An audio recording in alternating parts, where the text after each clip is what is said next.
আসসালামু আলাইকুম। Hello guys, এখন দেখেন আমরা শিং মাছ পরিষ্কার করব। শিং মাছ অনেকেই ঘষাঘষির জন্য শিং মাছ কিনতেই চায় না, কিন্তু শিং মাছ পরিষ্কার করার একটা সহজ পদ্ধতি। এই দেখেন শিং মাছগুলো অনেক কালো। এখন কিছু পেঁপের পাতা কুচি কুচি করে কেটে শিং মাছের মধ্যে দেওয়া হবে। তারপরে শিং মাছগুলো ভালো করে আলতো করে শিং মাছগুলো নাড়াচাড়া করতে হবে। নাড়াচাড়ার এক পর্যায়ে শিং মাছগুলো অনেক পরিষ্কার হবে। দেখেন আমরা এই যে এখন শিং মাছগুলো নাড়াচাড়া করতেছি। এই নাড়াচাড়া করতে করতে শিং মাছগুলো ফর্সা হচ্ছে।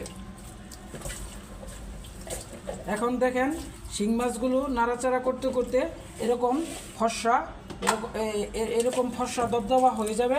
এই দেখেন আমরা আগেই ফর্সা করে নিছি কিছু শিং মাছ, ফর্সা দবদবা পেঁপের পাতা দিয়ে ঘষার কারণে ফর্সা দবদবা হয়েছে। আবার এই দ্বিতীয়বার আমরা আবার ঘষাঘষি করতেছি। ঘষার ফলে দেখেন কিছুক্ষণের মধ্যে দেখতে পারবেন শিং মাছগুলো আস্তে আস্তে পরিষ্কার হচ্ছে, যা একবারে ফর্সা দবদবা হবে।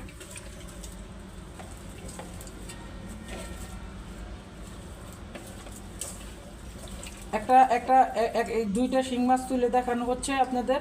দেখেন শিং মাছগুলো আগের তুলনায় অনেক ফর্সা হয়েছে। এই পদ্ধতিতে আপনারা শিং মাছ পরিষ্কার করতে পারেন।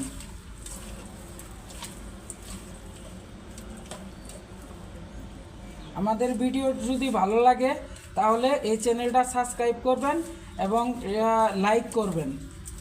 আসসালামু আলাইকুম, ধন্যবাদ। সবাই ভালো থাকবেন, সুস্থ থাকবেন।